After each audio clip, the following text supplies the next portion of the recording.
লোপা আসলে এখন পর্যন্ত উদ্ধার কাজ শুরু হয়নি, এটি দেখানোর চেষ্টা করি। আপনি দেখতে পারবেন যে অর্থাৎ দুটি বগি কিন্তু এখন মূলত এখানে রয়েছে।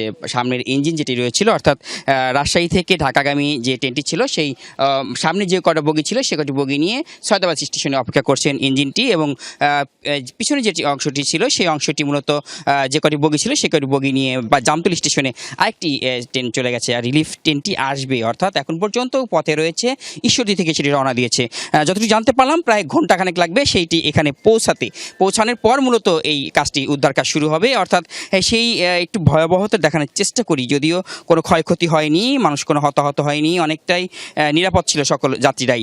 তবে যে অংশটি দেখছেন অর্থাৎ পুরোটাই কিন্তু ভেঙে পড়ে গেছে, এবং যেটি অনেক দূর থেকে ভেঙে চলে এসেছে, যেটি কিনা চালক হয়তো বুঝতে পারেনি। যখন স্টেশনে খুব কাছাকাছি এসেছে তখন মূলত চালক তার ইঞ্জিনটি বন্ধ করে দিয়েছে, বিধায় কিন্তু আসলে বড় ধরনের কোনো হতাহত সেটি কিন্তু আসলে ঘটেনি, এবং অনেকটাই নিরাপদেই ছিল সকল যাত্রীরা, এবং তারা কিন্তু দ্রুত নেমে গেছে। এবং শত শত যাত্রী কিন্তু ছিল অর্থাৎ ট্রেনে, অর্থাৎ তারা কিন্তু অর্থাৎ অনেকটাই আতঙ্কও তারা বিরাজ করেছিল, সেই আতঙ্কের মধ্যে দিয়ে হলেও অনেকটা নিরাপদে তারা ফিরতে পেরেছে। তবে এখন পর্যন্ত দুই পাড়ে অর্থাৎ যমুনা সেতুর পূর্ব পাড়ে এবং পশ্চিম পাড়ে এখন পর্যন্ত 6টি ট্রেন আটকে আছে বলে আমরা জানতে পেরেছি।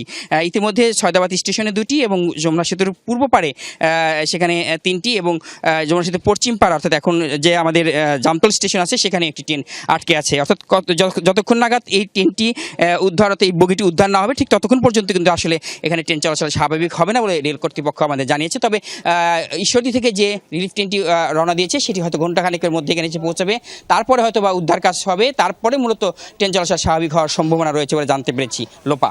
রুবেল, আপনাকে ধন্যবাদ আমাদের সাথে যোগ দেওয়ার জন্য।